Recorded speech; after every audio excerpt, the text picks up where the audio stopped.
Guys, you're looking at a model that is run 4 times a day down at the Fox Hurricane Center in Florida. This is the WRF model, and it's actually showing something that I'm seeing in the satellite images. I'm going to point that out.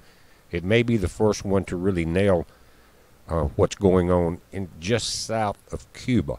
But again, the WRF model is the Weather and Research Forecast model, which is a sister model to the Hurricane Weather and Research Forecast model, the HWRF. It is run in the Fox 13 Weather Center 4 times daily on a high-speed cluster of computers.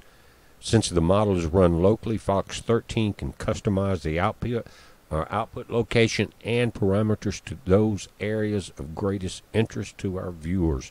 So, and they're talking about it's the newest generation of these type computer programs. It's very accurate and sea breeze fronts, thunderstorms, in addition to very accurate forecast positions of hurricanes. So let's play this thing through.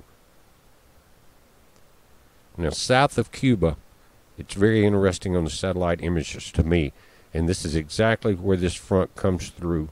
Comes across Florida. Guys, in some places you may get a foot of rain in the next several days from this system.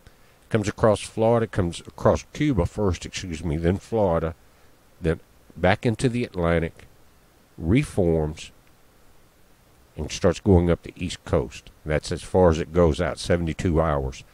So there's a lot of hot water this thing is going to go through between now and then. Now, I'm not going to make this a long video because I want to be to the point on it and show you what I've been seeing even before I saw this model on the satellite images, again, just south of Cuba. Let's take a look.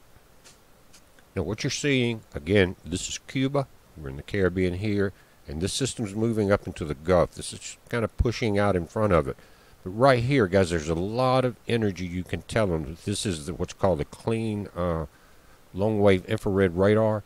And right in here, and we'll look at it even closer than this, there's a lot of motion under these cloud tops. And I think that's what they're seeing in that model that we just looked at, the WRF model. Right there, guys.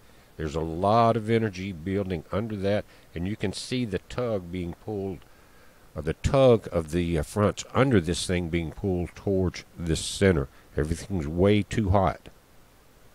Now, switching to true color and zooming in quite a bit on this area, guys, right here, if you pay attention to it, look at the energy that's being pulled into the center of the storm, or this development, and right in this area, there's a lot of energy under this cloud cover. That's what the WRF is picking up, and that's what I've been watching also. I think it's going to continue to form here and push across Cuba and right up into Florida. That's what they're looking at. Now, in this satellite image and the filters involved, it's called air mass, and you can see the top of the clouds, but you can also see in a yellow color under there this area right here, and it looks very active to me, and I think that's what the models are picking up. Again, I don't want to make it any longer, but let's go back to that model and just look at some of the timing. Now, just one more look before I change this back to that model, because this is interesting here. You can really start to see some higher cloud tops and the energy involved right there. I know it may be hard to see, guys, but it is there, and that's what that model is indicating. And let's back this out just a moment and take a look at the water vapor and the moisture. It's already in place out ahead of this area that we're watching.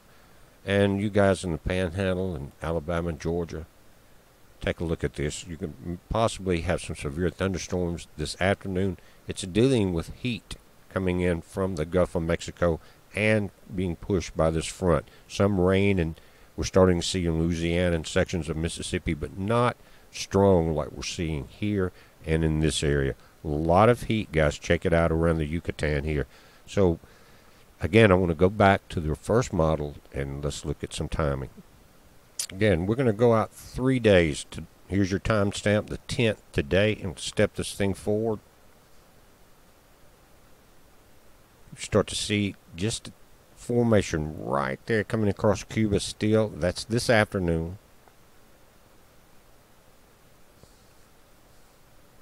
Things are starting to gather these storms, guys, and I expect this to be a little stronger than indicated, simply because of the heat in the Gulf. Now, we're still getting upper level wind shear, so we don't know how much development will occur, but they are talking about a huge amount of rain over the next few days coming into the state of Florida. This is coming into tomorrow. You're starting to see this gathering here.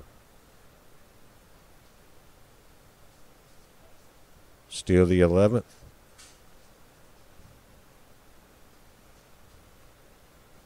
Still the 11th. See that, guys? And what that's telling us is that this is moving very quickly, and you're about to start to get inundated with a lot of rain. Keep going forward. Still the 11th. Crossing the Florida Peninsula. First section of the main, looks like the main group of storms. Now we just entered the 12th. So we're talking about a lot of activity starting tomorrow. It looks like North Florida, you're going to start seeing it tonight. And go out, let's see, this would be Wednesday, early Wednesday. We'll keep going forward. Systems moving off the Florida coast. Still on the 12th. So everything's going to be moving in Tuesday, Wednesday. And you're starting to see low pressure form here. Right there. On the 13th, guys, we got something setting off the Georgia and South Carolina coastline. Still wrapping up as it moves out of this, staying on the 13th. So by, let's see, today's the 10th. Tomorrow will be the 11th, 12th, 13th, Thursday afternoon. There's going to be something setting off the coast. So, but tomorrow you're going to start seeing this moisture move across Florida. And look, again, the timestamp, the 13th, Thursday, you still have systems forming here. Could be just rain. It may surprise us, just like most of the weather has throughout the last couple of years. And again, the oceans are hotter than they were last year. Watch it form. Again, we're just talking about tomorrow going into Wednesday and Thursday. So it looks like it's going to start heating up, and there's a lot still movement coming off of Africa, just small chains that could form very easily once the wind shear changes somewhat. I've got my huskies acting up in here as usual. Anyway, guys, keep an eye on this. We're watching it. You watch it. It's a heads up. Be safe.